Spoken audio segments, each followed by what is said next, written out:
आज हम ectopic pregnancy के बारे में बात करेंगे। इसके बारे में स्टडी करेंगे कि इसकी definition, causes, sign and symptoms, diagnosis और इसका ट्रीटमेंट क्या होता है। यह ओबीजी का मोस्ट इम्पोर्टेंट टॉपिक होता है एक्टोपिक प्रेगनेंसी। तो हम डिस्कस करते हैं इसकी definition.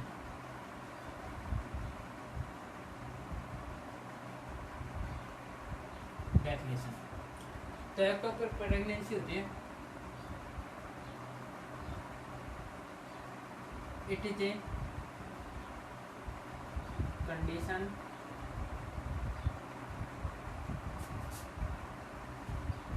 in which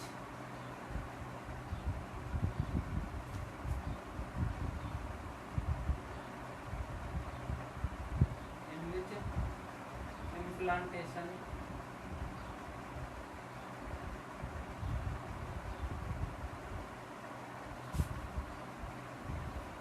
of the fertilized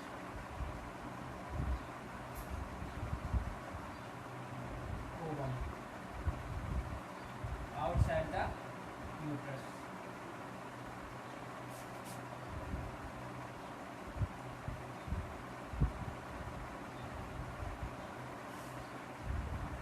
is known as ectopic pregnancy.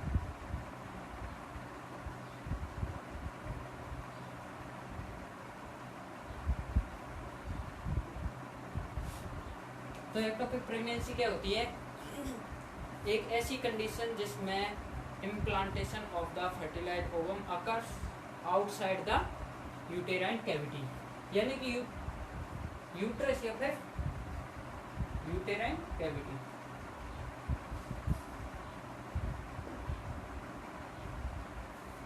Uterine cavity यानी कि एक ऐसी कंडीशन है जिसमें implantation of the fertilised ovum outside the uterine cavity, यानी कि जब यूटेराइन कैविटी के बाहर फर्टिलाइज्ड ओवम का इम्प्लांटेशन होता है तो उस कंडीशन को हम एक्टोपिक प्रेगनेंसी कहते हैं। तो ये हो गया डेफिनेशन। डेफिनेशन के बाद में हम डिस्कस करते हैं इंसिडेंस।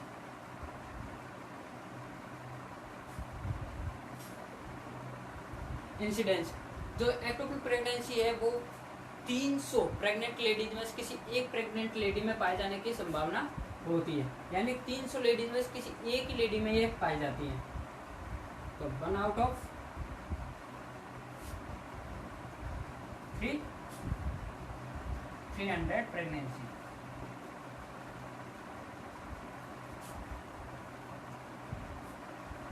अब बात करते हैं इसके मोस्ट कॉमन साइट क्या होती है एक्टोपिक प्रेगनेंसी की। मोस्ट कॉमन साइट, तो मोस्ट कॉमन साइट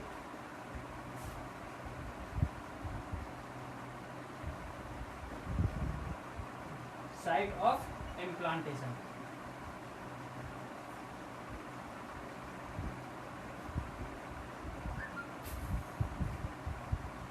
जो मोस्ट कॉमन साइट होती है इम्प्लांटेशन की वो होती है फैलोपियन ट्यूब।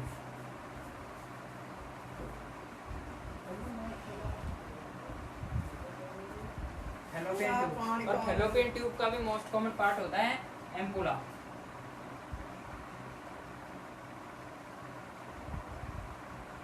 तो हमने पता है डेफिनेशन, इंसिडेंस और most common site of implantation. तो इम्प्लांटेशन मोस्ट कॉमन साइट होती है फैलोपियन ट्यूब और इसका मोस्ट कॉमन टाइप होता है एम्पुला। ये हो गए ectopic pregnancy type, definition, incidence और मोस्ट कॉमन साइट।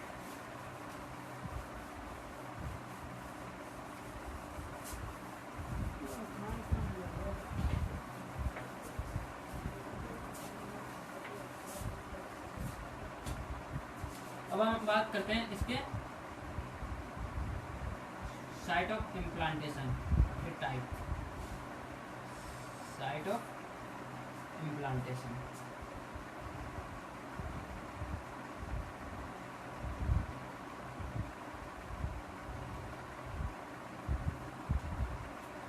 यानी कि एक्टोपिक प्रेगनेंसी वो कितने टाइप के, इसके कितने टाइप का इम्प्लांटेशन इसमें होता है, यानी कि साइट ऑफ इम्प्लांटेशन है वो कितने टाइप का होता है। तो साइट ऑफ इम्प्लांटेशन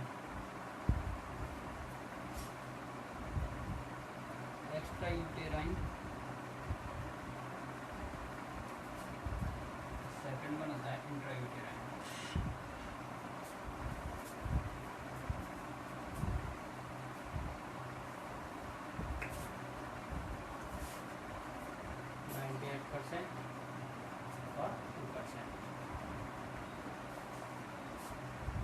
जो साइट ऑफ इम्प्लांटेशन है वो डिवाइडेड होता है इन टू टाइप्स, एक्स्ट्रा यूटेराइन और इंट्रा यूटेराइन। एक्स्ट्रा यूटेराइन होता है 90% होने के समान होते हैं, इंट्रा यूटेराइन ओनली 2% होने के समान रहती है।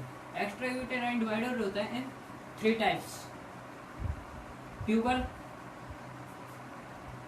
ओवेरियन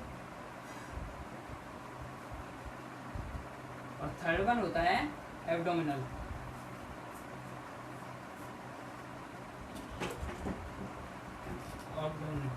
तो ट्यूबल है, ट्यूबल किसे बोलते हैं? जब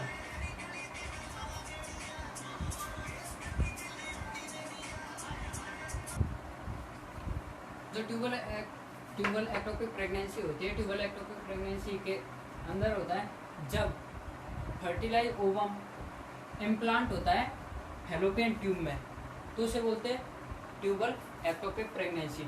और ओवेरियन के अंदर है जब फर्टिलाइज ओवम इम्प्लांट होता है ओवेरी के अंदर, तो उसे ओवेरियन बोलते हैं। और जब एब्डोमेन के अंदर होता है तो उसे एब्डोमिनल एक्टोपिक प्रेगनेंसी बोलते हैं। जो ट्यूबल होता है, ट्यूबल को अगेन डिवाइडेड करते हैं इन 4 टाइप्स। फर्स्ट होता है एम्पुला, जो कि 55%, यानी कि जब फैलोपियन ट्यूब के एम्पुला पार्ट में फर्टिलाइज ओवम का इम्प्लांटेशन होता है तो उसे बोलते हैं हम एम्पुला ट्यूबल एक्टोपिक प्रेगनेंसी, जो कि मोस्ट कॉमन साइट भी कहते हैं इसे एक्टोपिक प्रेगनेंसी के इम्प्लांटेशन की। और सेकंड वन टाइप होता है इनफंडिबुलम,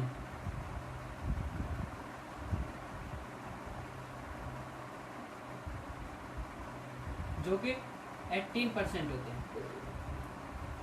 थर्ड वन टाइप होता है इस्थमस, जो कि 25%। और फोर्थ वन होता है इंटरस्टिशियल,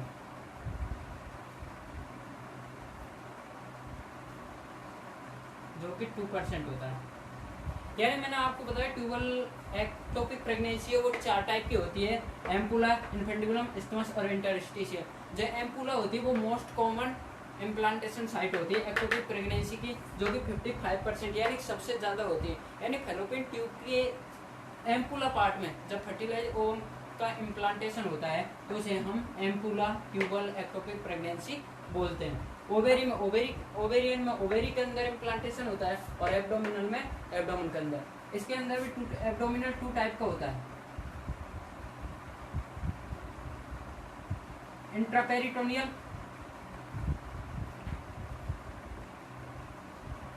और दूसरा होता है एक्स्ट्रा पेरिटोनियल।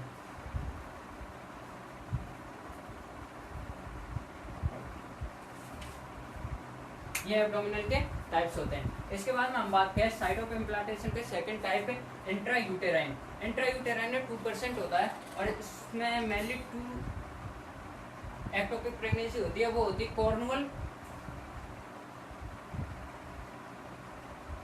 एक्टोपिक प्रेगनेंसी और सर्वाइकल एक्टोपिक प्रेगनेंसी।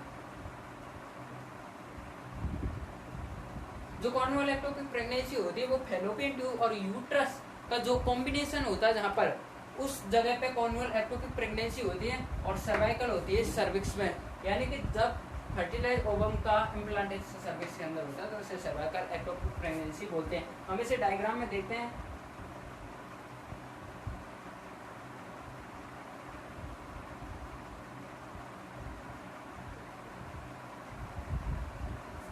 तो जब ये फैलोपियन ट्यूब, ये हो गया यूट्रस, तो यहाँ पर जब इम्प्लांटेशन होता है तो उसे बोलते हैं कॉर्नुअल, और जब यहाँ पे होता है तो उसे बोलते हैं सर्वाइकल एक्टोपिक प्रेगनेंसी। ये होता है इसके साइट ऑफ इम्प्लांटेशन के टाइप, जो कि 2 टाइप का होता है। अब हम नेक्स्ट इसके कॉजेज के बारे में डिस्कस करते हैं कि इसके कौन कौन से कॉजेज है जो कि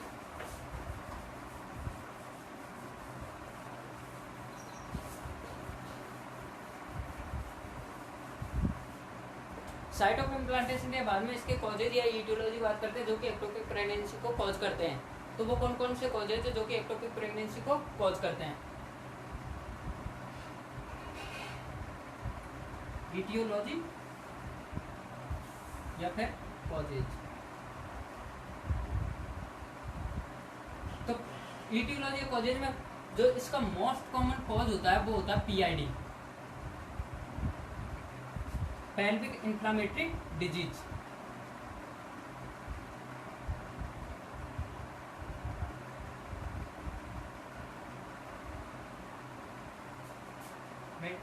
डिजीज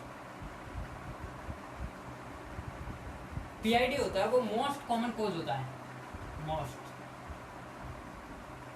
इसके अंदर होता है फर्स्ट वन सर्विसाइटिस। जो सर्विसाइटिस होता है वो होता है इन्फ्लामेशन ऑफ द सर्विक्स।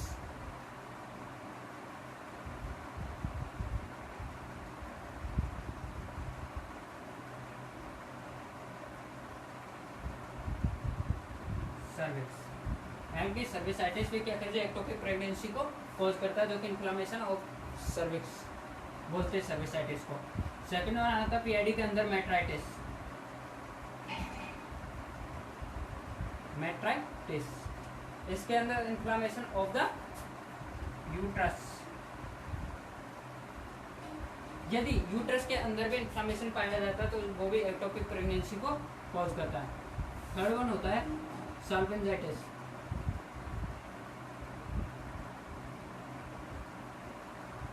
साल्पिंजाइटिस यह भी जब फैलोपियन ट्यूब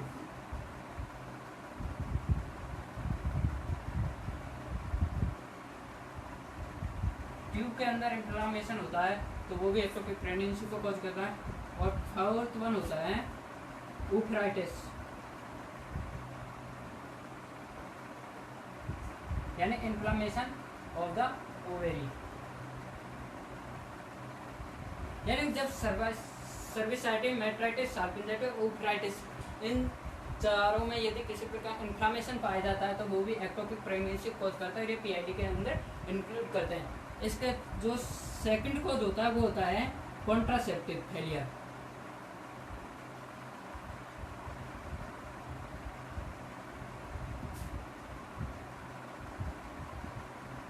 फेलियर या आईयूडी, यानी कॉन्ट्रासेप्टिव फेलियर या आईयूडी जब हम इंट्रायूटेराइन डिवाइसेस का उपयोग करते हैं तो उस दौरान यदि किसी प्रकार की रप्चरिंग या फिर फेलियर हो जाता है, यानी कॉन्ट्रासेप्टिव फेल हो जाता है, तो उस कंडीशन में भी एक्टोपिक प्रेगनेंसी होने के चांसेस रहते हैं। ट्यूबल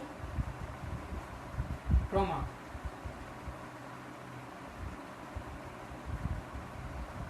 ट्यूबल ट्रॉमा यदि फैलोपियन ट्यूब में किसी प्रकार के ट्रॉमेटिक इंजरी हो जाती है या फिर किसी को ट्रॉमा हो जाता है किसी भी प्रकार से, तो वो भी एक्टोपिक प्रेगनेंसी को कॉज करता है।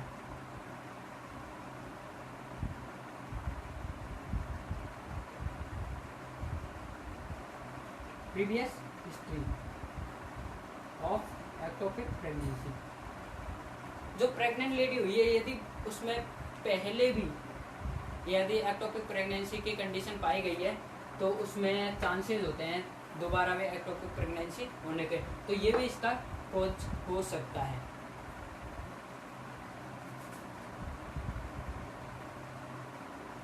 Tubal addition, tubal addition, tubal addition भी इसका कॉज होता है।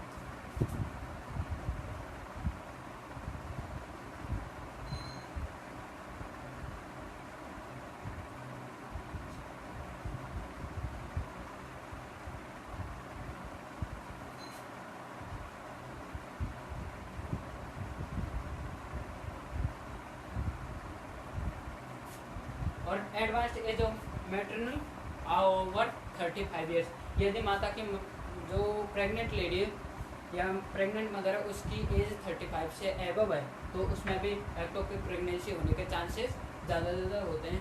तो ये इसके ईटियोलॉजी कॉजेज होते हैं। इसमें हम और भी ले सकते हैं जैसे defect in the fallopian tube और क्या कहते हैं tubal ligation, fallopian tube ligation, ये ऐसे इसके और भी ईटियोलॉजी हो सकते हैं।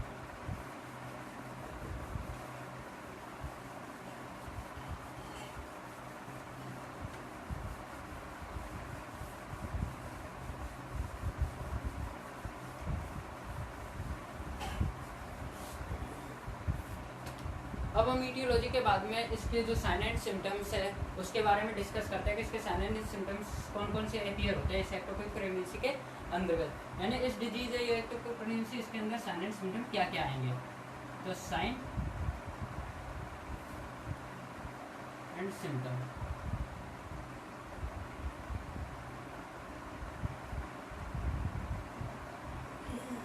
तो इसका जो मोस्ट इम्पोर्टेंट सिम्टम होता है वो होता है क्लासिकल ट्रेड सिम्टम।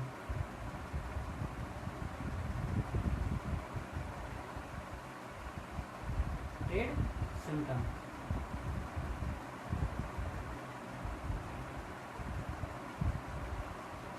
जो कि 3 होते हैं। फर्स्ट होता है एमनोरिया,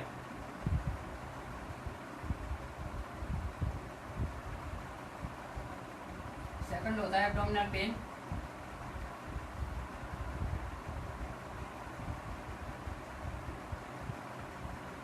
और थर्ड होता है वेजाइनल ब्लीडिंग।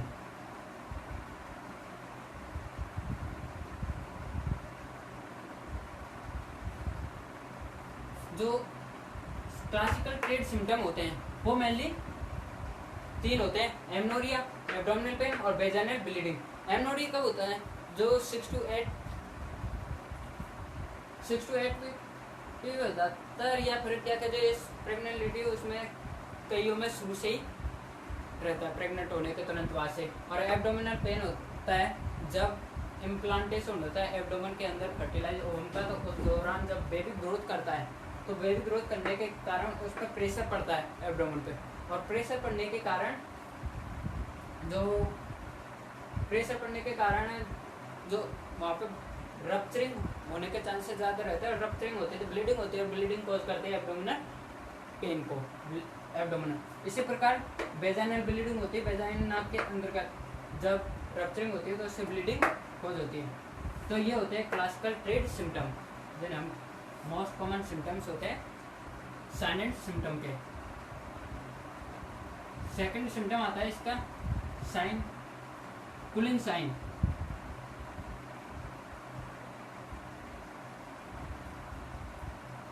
कुलिन साइन क्या होता है? तो कुलिन साइन होता है bluish discolouration of the umbilicus, यानी जब अम्लाइकस के चारों तरफ ब्लूइश डिस्कलरेशन हो जाता है तो उसे बोलते हैं हम कुलिन साइन।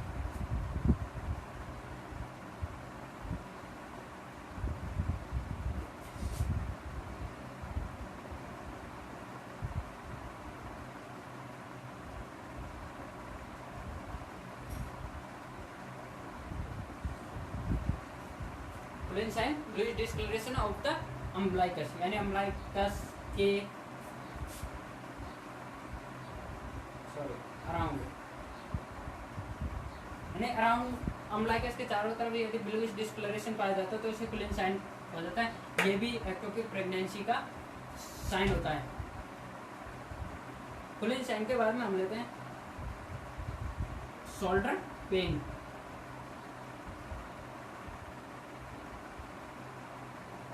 शोल्डर पेन भी होता है जब डायफ्राम के ऊपर, जब बेबी ग्रोथ करता है उसके बाद में जो डायफ्राम होता है उस पर फोर्स पड़ता है, और फोर्स पड़ने के कारण शोल्डर पेन होता है। नाइफ लाइक पेन, जो कि शार्प होता बहुत ही, यानी कि एक्टोपिक प्रेगनेंसी के समय में ये नाइफ लाइक पेन भी अपीयर होता है, मतलब कि नाइफ लाइक पेन भी होता है जब एक्टोपिक प्रेगनेंसी होती है तो उस टाइम ना। एब्डोमिनल टेंडरनेस,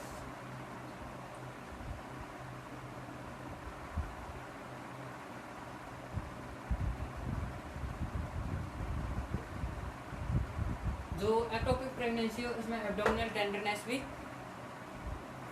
होता है, यानी कि जो साइन एंड सिम्टम है एब्डोमिनल टेंडरनेस वो भी साइन एंड सिम्टम। और इसके बाद में आता है एनीमिया। एनीमिया यानी कि लैक ऑफ ब्लड,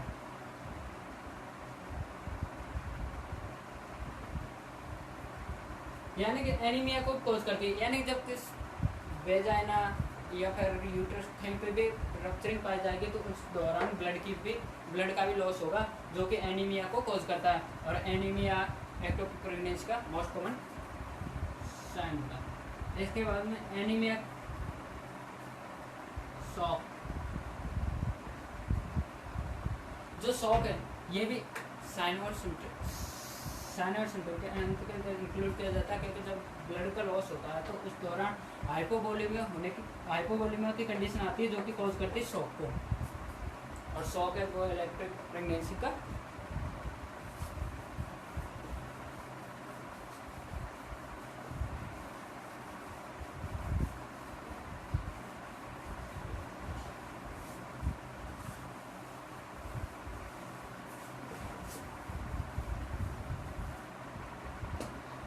ये हुए इसके साइन और सिम्टम। साइन और सिम्टम के बाद में हम डिस्कस करते हैं इसके टॉपिक डायग्नोसिस के बारे में, यानी कि हम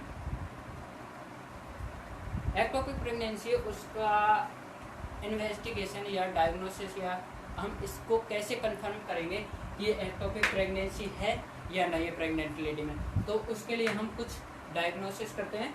तो history collection, physical examination, history collection, physical examination और सीबीसी, ये 3 तो हम करेंगे। इसके अलावा जो मोस्ट कॉमन होता है वो होता है लेप्रोटोमी। लेप्रोटोमी के अंदर के क्या है कि इंसिजन करते हैं लार्ज इन एब्डोमेन, यानी लेप्रोटोमी के अंतर्गत इंसिजन करते हैं लार्ज एब्डोमेन के अंतर्गत।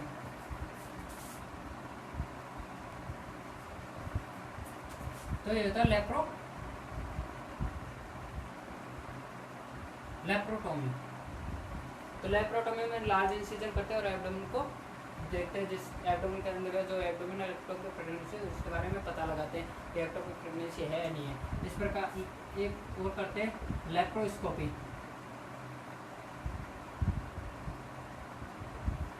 लेप्रोस्कोपी में विजुअलाइज करते हैं एब्डोमेन को। सोनोग्राफी,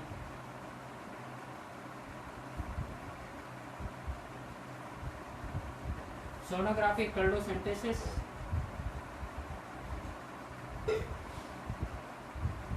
और एससीजी भी करते हैं to confirm the ectopic pregnancy. Pregnancy का पता लगाने के लिए एससीजी करते हैं, जो कि डिक्रीज होती है लेवल, और प्रोजेस्टेरोन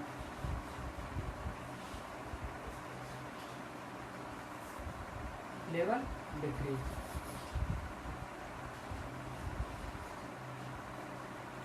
जब डायग्नोसिस करते हैं तो stimulation, physical examination, CBC, laparotomy, laparoscopy, sonography, cordocentesis, SCG और प्रोजेस्टेरोन लेवल डिक्रीज रहता है। यानी कि एससीजी, और जब एससीजी करते हैं तो उस टाइम पे ये डिक्रीज पाई जाती है, जो कि एक्टोपिक प्रेगनेंसी को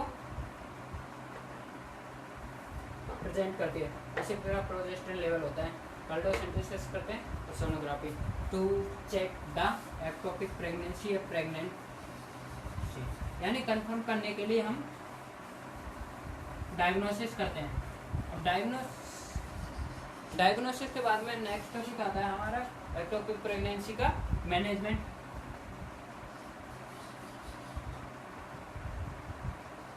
यानी मैनेजमेंट क्या क्या करेंगे। तो मैनेजमेंट में हम मेडिकल मैनेजमेंट करते हैं। फर्स्ट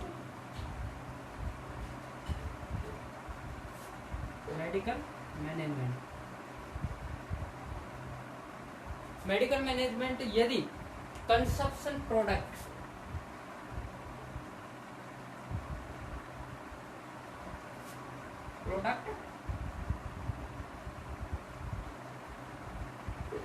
लेस देन 4 सेंटीमीटर, यदि 4 सेंटीमीटर से छोटा कंजप्शन प्रोडक्ट है तो उस में हम मेडिकल मैनेजमेंट करते हैं। और मेडिकल मैनेजमेंट में देते हैं मेथोट्रेक्सेट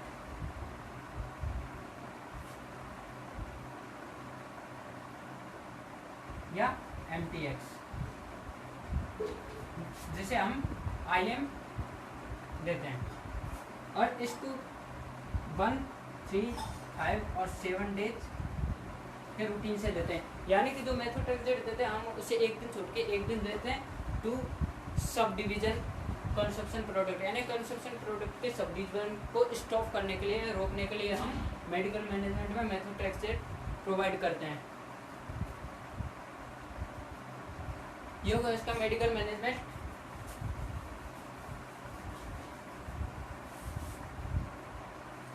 सेकंड वन आता है सर्जिकल।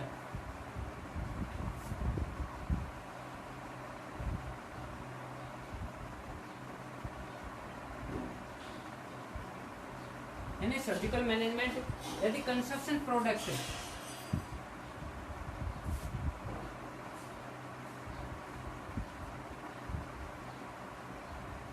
मोर देन 4 सेंटीमीटर है,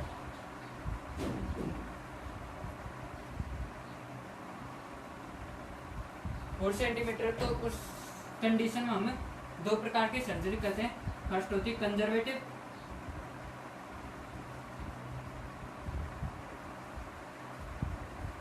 कंजर्वेटिव के अंतर्गत 2 टाइप की सर्जरी होती है, लीनियर साल्पिंजेस्टोमी।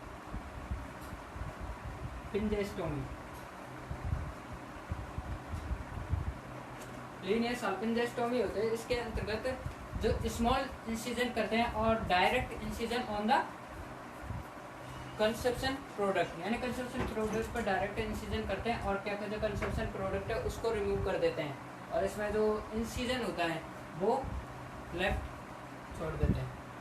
सेकंड आता है इसका दूसरा टाइप साल्पिंगोटोमी।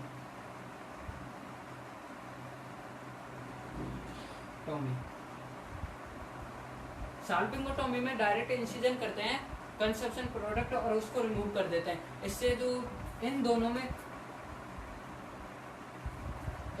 जो फैलोपियन ट्यूब है उसमें किसी प्रकार का कोई लॉस नहीं होता, और इसमें सूचरिंग होती है नहीं, इसमें सूचरिंग नहीं होती और इसमें सूचरिंग होती है।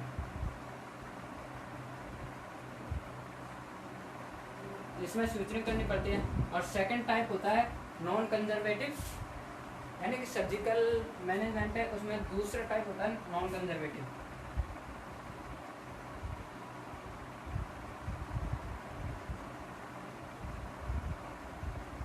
नॉन कंजर्वेटिव में जो सर्जरी करते हैं वो करते हैं हम साल्पिंगेक्टोमी। साल्पिंगेक्टोमी मतलब, एक्टोमी का मतलब होता है रिमूव, और साल्पिंग यानी फैलोपियन ट्यूब, यानी कि फैलोपियन ट्यूब होती है उसको हम रिमूव कर देते हैं डायरेक्ट, यानी कि जो साल्पिंगेक्टोमी में फैलोपियन ट्यूब को हम रिमूव कर देते हैं जब फैलोपियन ट्यूब में किसी प्रकार का डैमेज या फिर रप्चरिंग पाई जाती है, तो उस कंडीशन में। ये हो गया एक्टोपिक प्रेगनेंसी का मैनेजमेंट, और ये टॉपिक